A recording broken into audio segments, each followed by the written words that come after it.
l'écart. C'est pas le bruit. 44-48.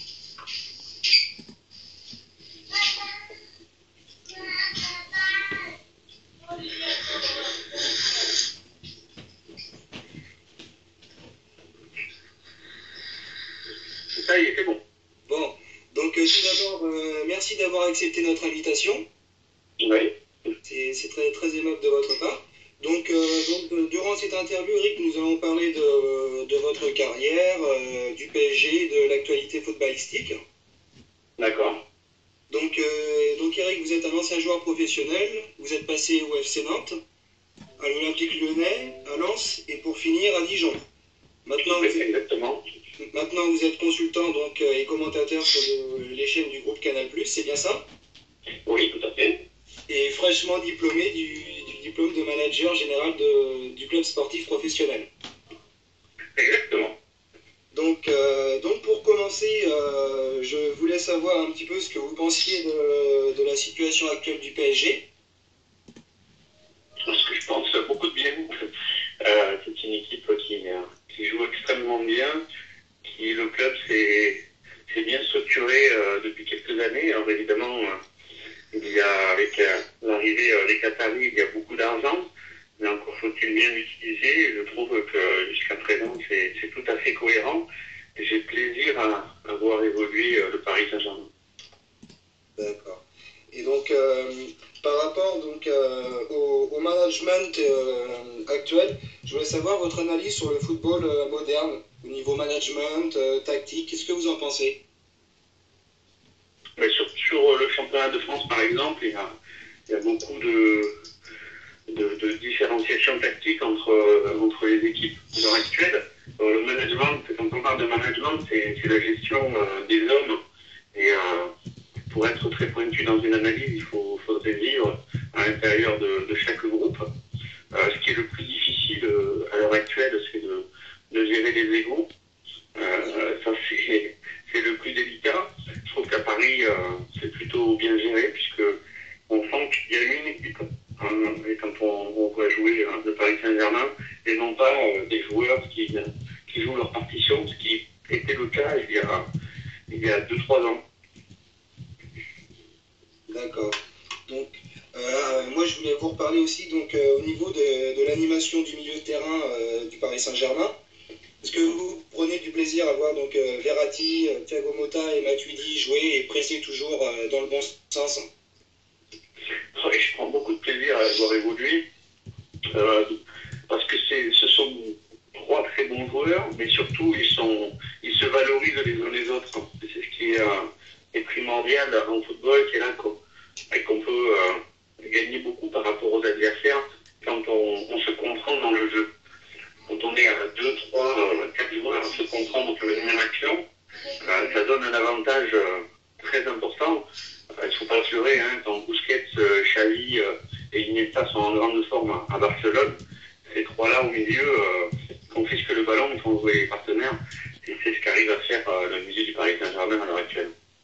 C'est vrai que c'est très appréciable de les voir jouer tous les 3 ensemble. Du coup, suite à la blessure d'Adrien Rabiot, je voulais savoir un petit peu ce que vous pensiez, donc s'il fallait un renfort, bien évidemment, et lequel serait le plus judicieux pour vous? J'ai noté que Paris était sur Cabaye et Pjanic. Ça me semble être 2 joueurs qui pourraient correspondre. Il faut prendre un joueur, si c'est au mercato maintenant, qui puisse jouer la Ligue des Champions déjà. Oui. Parce que quelqu'un qui est déjà qualifié en Ligue des Champions, comme Pogba par exemple, n'a pas un intérêt à venir au Paris Saint-Germain dès cet hiver. Il ne faut pas casser l'équilibre qu'il y a dans l'équipe. Donc il faut aussi, et ça Laurent Blanc l'a signalé au Canal Football Club dimanche, il faut quelqu'un qui a un bon état d'esprit. Et a priori, Cabaye pourrait être dans ce registre. Et donc, bon, ce qui se trame en ce moment, c'est que visiblement, il faudra absolument qu'il ait du temps de jeu pour pouvoir avoir une place en Coupe du Monde, quoi, pour Cabaye. Oui, c'est la difficulté. Ouais. Pour lui, c'est un peu dangereux, mais la question de départ, c'était qui il faudrait prendre. pour Paris, évidemment que ce serait intéressant d'avoir Cabaye. Ça donnerait 5 milieux de terrain de très très bon niveau en comptant Rabiot. Ça serait génial pour Paris. La question par rapport à Cabaye, celle-là, elle se pose véritablement. Est-ce qu'il se sent en capacité de jouer régulièrement avec Paris? Parce que là, il y aura énormément de concurrence. Je pense que s'il vient, au regard des compétitions à jouer pour Paris, il va jouer beaucoup de matchs quand même. Oui, je pense, oui. Et donc, pour revenir à votre carrière un petit peu plus personnelle, je voulais savoir quel était votre souvenir le plus marquant de votre carrière. Est-ce que c'est à Nantes? Est-ce que c'est à Lyon? Est-ce que c'est à... J'aime pas sortir des souvenirs marquants, enfin, ou alors en mettre plusieurs. Mais le premier club pro marqué inévitablement, et d'autant plus que j'ai gagné des titres. Le premier titre de champion de France en 2000-2001 que j'ai gagné avec Nantes, on était très très forts parce qu'on sortait d'une saison, l'année précédente, on avait fait descendre en Ligue 2 et l'année d'après on est champion de France. J'ai eu le bonheur d'être le meilleur joueur du championnat, c'était une saison très aboutie. Donc s'il faut en sortir un sur celui-là, sinon tous les titres gagnés, ça reste des moments de partage avec plein de gens et ça fait génial. Alors je voulais savoir, est-ce que vous avez été approché par le PSG avant de partir à l'Olympique Lyonnais? Non, pas vraiment. Mon agent à l'époque m'en avait parlé un petit peu, mais il n'y avait pas eu d'approche très très concrète. Pourtant, j'aimais bien jouer au Parc des Princes. Je me sentais bien avec Nantes. J'ai pas souvent gagné, hein, mais c'est un stade où j'ai beaucoup aimé évoluer. Mais sur la suite de ma carrière, l'Olympique Lyonnais elle correspondait mieux, notamment à mon caractère, je pense. Oui, d'accord. Et je voulais une dernière question, ensuite je passe à mon collègue. Je voulais savoir dans quel exercice vous prenez le plus de plaisir. Est-ce que c'est en tant que consultant ou en tant que commentateur? Ça dépend des matchs, ça dépend des émissions. Je prends mon rôle de consultant comme une petite mission pour transmettre les valeurs du sport. Donc quand je suis en commentaire, c'est vraiment expliquer le football comme moi je l'ai vécu, essayer de bien le faire comprendre, prendre du plaisir également. Et quand je suis dans un rôle de consultant dans une émission, c'est également transmettre ces valeurs donc, sur des questions qui peuvent être assez sensibles parfois. J'avoue que quand on est en commentaire, ça laisse beaucoup de temps. Quand on a raté une intervention ou si on s'est dit tiens j'aurais pu dire ça, on peut le redire pendant le match, alors que dans une émission, il faut rentrer dans la discussion, mais une fois que c'est terminé, on ne peut pas revenir dessus. Donc il faut être très très concentré. Voilà, donc en gros, j'aime les deux, mais j'aime tellement le foot que les commentaires, quand les matchs sont intéressants, ça me donne beaucoup de plaisir. Bon, écoutez Eric, je vous passe mon collègue Florent Lavigne. Merci. Ok. Oui, bonjour Eric, comment allez-vous? Bonjour. Très bien, merci.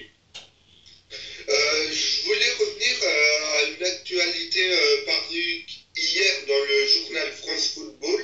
C'est que apparemment Zlatan et Thiago Silva étaient contre l'arrivée de Johan Cabaye parce que ils voulaient voir aucun concurrent se glisser entre guillemets entre Matuidi, Mota et Verratti, leur ami. Et d'un point de vue d'un ancien joueur professionnel, est-ce que cette information vous paraît crédible? Oh, non, elle ne me paraît pas très crédible. Ça peut arriver, mais on parlait de management tout à l'heure. C'est toute l'importance que va avoir Laurent Blanc s'il y a l'arrivée d'un nouveau joueur, en l'occurrence par exemple Cabaye. C'est de ne pas déséquilibrer ce qui se passe de très très bien dans son milieu de terrain et dans son équipe, que Thiago Silva et Ibrahimovic montent un peu au créneau en disant que ce milieu-là leur plaît et permet à l'équipe de bien jouer. Ça, je trouve normal. Après, concernant le recrutement, c'est une autre histoire. On verra bien ce qui va se passer dans les prochains jours. D'accord. Et il y a une autre information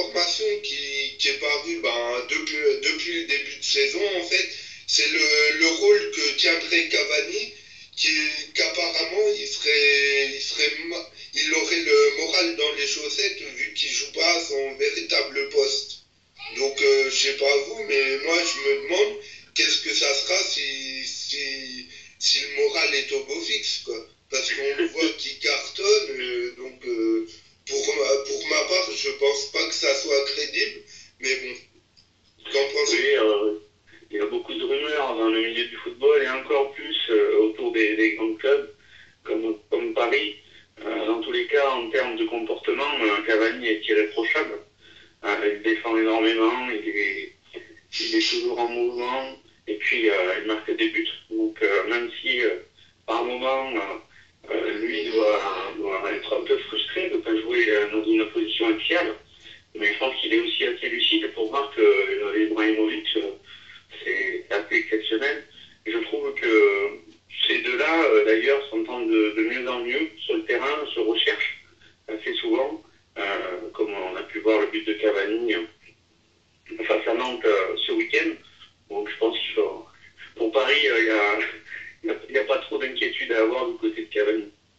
D'accord. Et si vous devez sortir un joueur de l'équipe parisienne, un joueur qui vous semble indispensable, ça serait lequel? Qui me semble indispensable? Oui. Oui. C'est assez difficile parce que maintenant, il y a beaucoup de joueurs qui se sont rendus indispensables. Mais en termes de décision, puisque l'objectif dans le football, ça reste de marquer des buts et d'en faire marquer à Ibrahimovic. D'accord. Et aujourd'hui, quel est le secteur vraiment pour vous où il y a une matière à peaufiner? Je pense que c'est le jeu sur les côtés. Que ce soit Lucas ou Lavezzi qui alterne sur le troisième poste d'attaquant.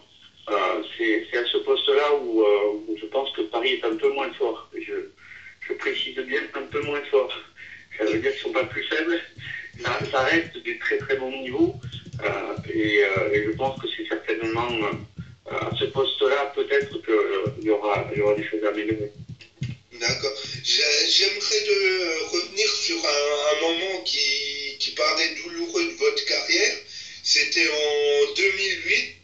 Il me semble que c'était le dernier match à Lens, donc au stade Félix Bollaert, où vous descendez au lieu du club de la capitale, justement. Et à ce moment-là, qu'est-ce que vous pensez? Est-ce que vous pensez, comme les trois quarts des Français, à une théorie du complot un petit peu, on va dire, farfelue, ou vous êtes tout simplement déçu de ne pas avoir fait ce qu'il y avait à faire durant toute la saison?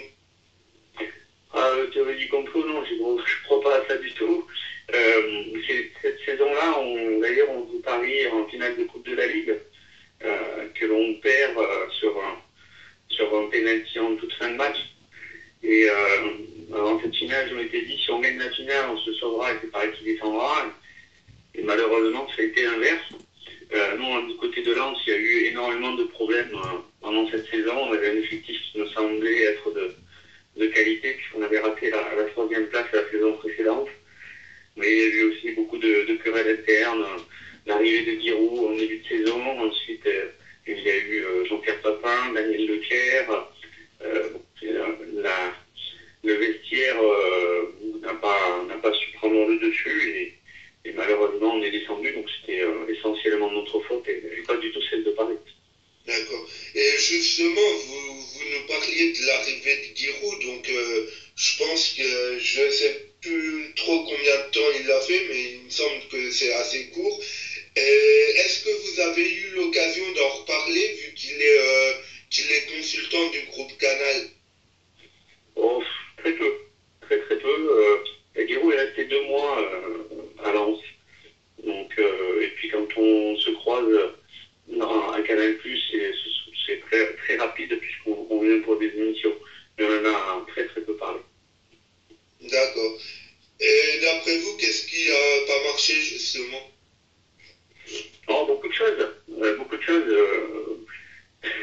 Déjà, un changement d'entraîneur au bout de 2 mois, c'est pas forcément l'idéal. d'autant plus que c'est lui qui avait fait le recrutement. Et puis quand il y a des querelles à l'interne dans un club, malheureusement ça arrive. Dans beaucoup d'autres clubs, c'est jamais très bon.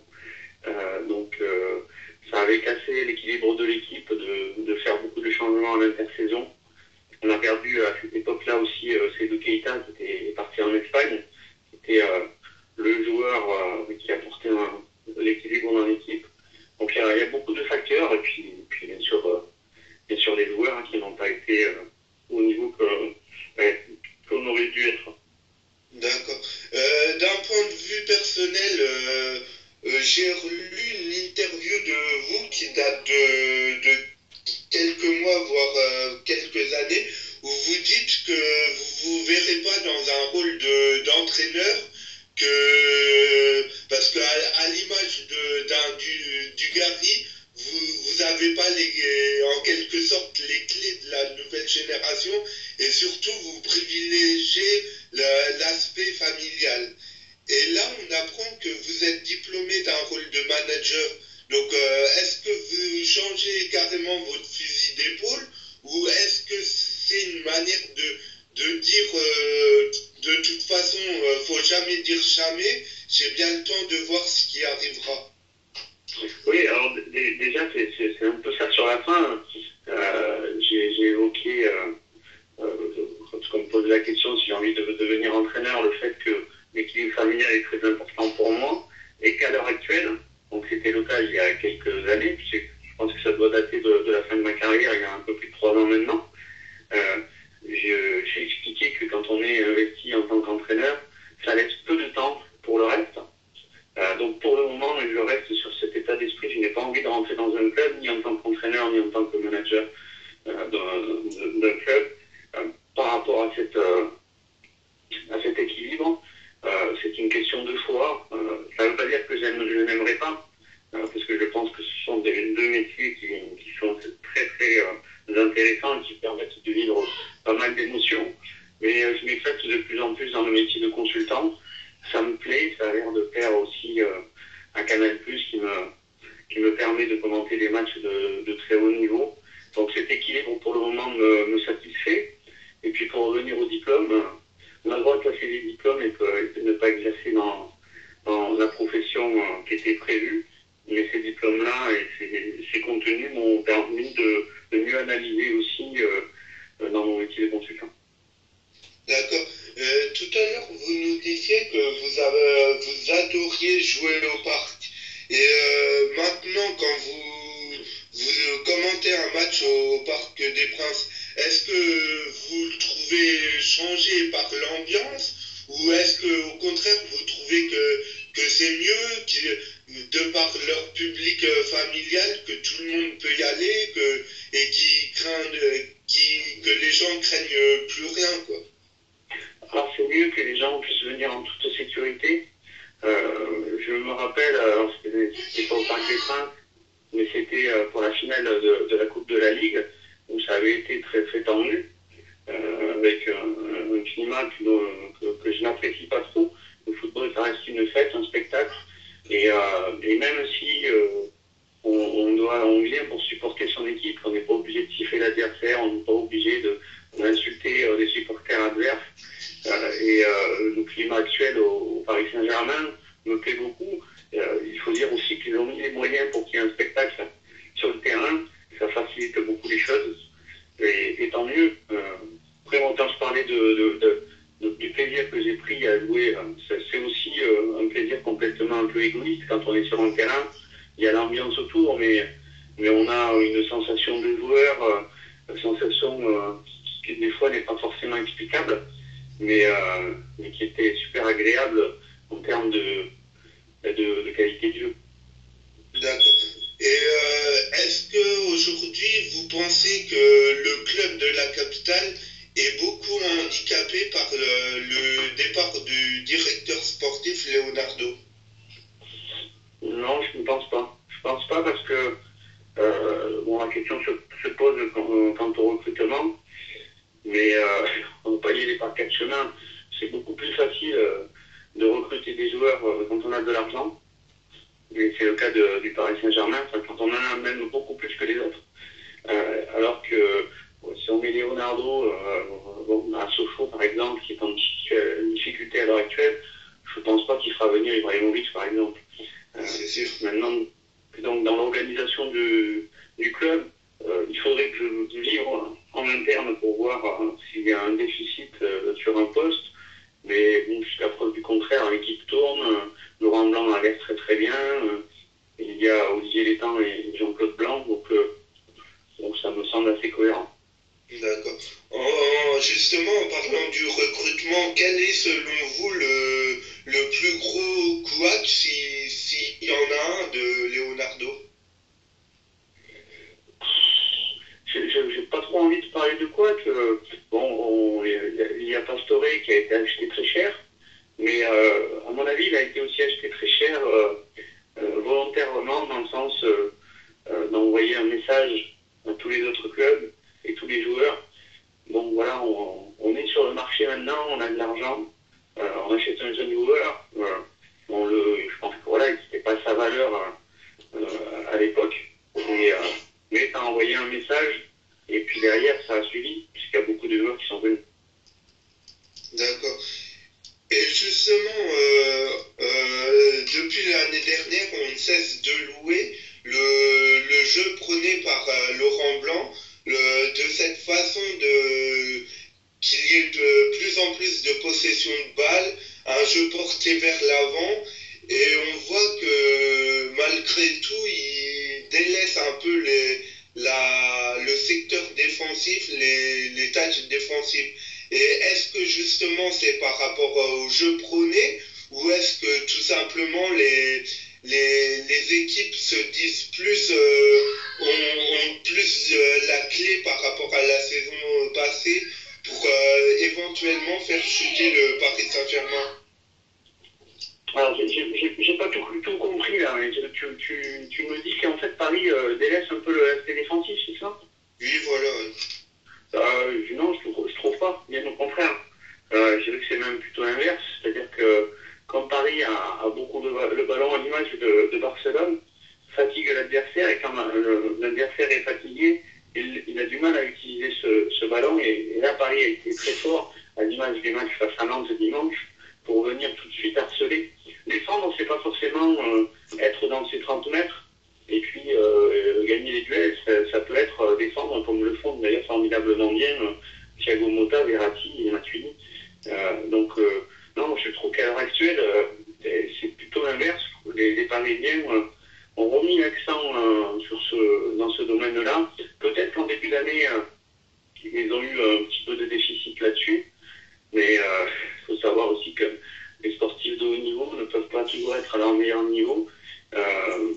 Mais quand ils le sont, les Parisiens sont redoutables. D'accord. Bah, pour ma part, je n'ai plus d'autres questions, donc je vais vous repasser mon collègue. Oui, très bien. Oui, Eric, donc moi, juste une petite dernière question. Je voulais savoir un petit peu votre ressenti. Qu'est-ce que vous avez pensé de la prestation du FC Nantes contre Paris? Est-ce que vous pensez que certains joueurs sont venus les mains dans les poches, ou ça a été vraiment trop étouffant dès le départ et ils ont paniqué? Ça a été trop étouffant. Ils sont venus, alors il y a eu quelques commentaires concernant le fait que les Nantais ont pris des photos, ont récupéré les maillots à la fin du match. Oui, peut-être, mais que ce soit Lorient, Bastia, Lyon, ils en ont pris 4, sauf qu'on a pris 5. Benfica est venu en Ligue des Champions, on a pris 3. Voilà, ces équipes-là ont essayé aussi des choses, ça n'a pas fonctionné, donc il y a un trop gros écart. Et puis on peut parler peut-être d'agressivité. Dans ces cas-là, c'est souvent ce qui revient dans les analyses. Nantes a certainement manqué d'agressivité, mais à mon sens, c'est très lié à la forte domination technique. Les Parisiens, comment être agressif face à une équipe? On peut pas aller au duel parce que quand on va sur un joueur, le ballon est déjà reparti. Et ça, c'est très dur à vivre psychologiquement. C'est vrai que courir après, oui, c'est pas facile, ça c'est sûr. Ouais. Et, en ce qui concerne Zlatan, vous aimez quelquefois, enfin vous aimiez ce joueur, On le voit de temps en temps, enfin, l'année dernière surtout, plus ou moins nonchalant sur le terrain. Là, on voit qu'il commence à revenir, décrocher, faire plus participer ses coéquipiers. Vous aimez cet état d'esprit? Oui, enfin, c'est surtout ce que j'aime, c'est la façon dont cette équipe arrive à évoluer quand Zlatan descend. Ça peut être d'autres joueurs qui jouent plus haut. On l'a vu sur le but de Thiago Motta face à Nantes, où c'est Matuidi et Thiago Motta qui se retrouvent dans la surface, et alors que Ibra, lui, était resté bien en retrait, était à l'origine de l'action, en étant très bas. Donc ça donne une variété, mais c'est vraiment, ça ressemble beaucoup à ce que fait Barcelone. Lionel Messi ne joue pas en pointe tout le temps. Il vient, il décroche, on a l'impression qu'il est arrêté, et puis d'un coup ça se met à accélérer. Et ce changement de rythme est souvent fatal aux adversaires. Et ça, Ibra sait très très bien le faire. À la fois, lui est capable d'accélérer, mais surtout il est capable de trouver des passes qui vont éliminer un paquet d'adversaires et qui vont trouver un joueur lancé. D'accord. Bon, Eric, est-ce qu'on aura la chance un jour de vous voir peut-être au PSG? J'ai pas entendu, pardon. Est-ce qu'un jour on aura la chance de peut-être vous voir en tant que manager au PSG? Ah, oui, peut-être un jour, je ne sais pas, mais ce n'est pas du tout dans les objectifs actuels. D'accord. Bon, bah, écoutez, Eric Carrière, merci beaucoup de nous avoir accordé l'interview et votre temps. Ouais. Et puis écoutez, on vous souhaite plein de choses pour votre future carrière et continuez à nous faire rêver en tant que consultant. C'est gentil. Merci à vous. Merci, au revoir. Au revoir. Donc voilà, sur la web radio Au Ville Lumière, donc nous avons eu l'honneur d'accueillir Eric Carrière, donc un ancien professionnel et maintenant consultant sur Canal+. Donc merci à lui d'avoir accepté. Demain nous aurons une émission, un podcast de l'émission de Charles Bietri. Donc Charles Bietri qui est passé hier sur la web radio. Et donc ce soir cette émission sera disponible à partir de 18h sur la web radio Au Ville Lumière. Voilà, bonne journée à tous. Au revoir.